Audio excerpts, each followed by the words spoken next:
Assalamualaikum warahmatullahi wabarakatuh. Perkenalkan, nama saya Muhammad Khalil Rahman dari Fakultas Teknik Prodi Teknik Industri dengan NIM 2306011131. Di sini saya akan menjelaskan proses pembuatan tahu dari awal hingga akhir.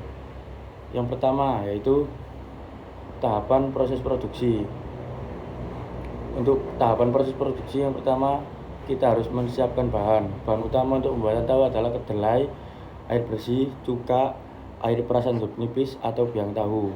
Nah, biang tahu itu sebagai koagulan atau penggumpalan. Yang kedua, kita harus merendam kedelai. Cuci kedelai hingga bersih. Rendam kedelai dalam air selama 8-12 jam semalaman agar lunak. Setelah direndam, gosok-gosok kedelai untuk memisahkan kulitnya. Buang kulit kedelai yang mengapung. Yang ketiga, penggilingan dan perebusan. Giling kedelai bersama air hingga menjadi bubur kedelai. Rebus bubur kedelai hingga mendidih sambil terus diaduk agar tidak gosong. Yang keempat, yaitu penyaringan. Saring bubur kedelai menggunakan kain kasa atau saringan halus untuk memisahkan ampas dan sari kedelai. Nah, ampasnya disebut amok dan bisa digunakan untuk pakan ternak atau bahan makanan lain. Yang kelima, penggumpalan atau koagulasi. Panaskan kembali susu kedelai hingga hangat suhunya sekitar 70-80 derajat Celcius. Tambahkan koagulan seperti cuka makan, air perasan jeruk nipis, atau larutan kalsium sulfat sedikit demi sedikit sambil diaduk perlahan. Dan biarkan selama 15-20 menit hingga terbentuk gumpalan tahu. Yang keenam adalah pencetakan. Masukkan gumpalan tahu ke dalam cetakan yang dilapisi kain kasa. Tekan dengan beban atau pemberat selama 30-60 menit untuk memadatkan dan membuang air sisa.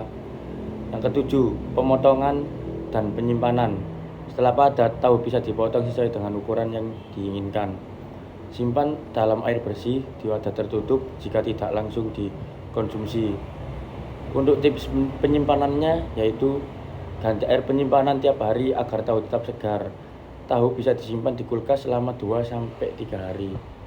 Nah, ini diagram alir peta proses produksinya.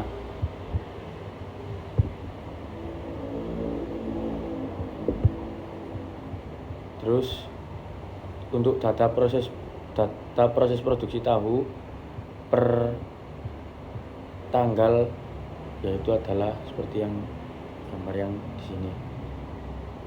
Nah, ini untuk gambar hasil defek proses produksi tahu yang gagal. Yang pertama itu tahu berlubang. Terus yang kedua tahu berjamur. Klasifikasi produk yang tidak sesuai. Yang pertama yaitu tahu memiliki pori yang besar, tampak tidak padat. Dan yang kedua, tekstur padat dan keras, sulit untuk dikunyah. 3. Tumbuh jamur berwarna hijau atau abu-abu pada permukaan. Dan yang keempat, ada bagian lebih pucat atau kekuningan. Yang kelima yaitu bau tidak sedap, rasa asam. Sekian dari saya untuk presentasi hari ini. Assalamualaikum warahmatullahi wabarakatuh.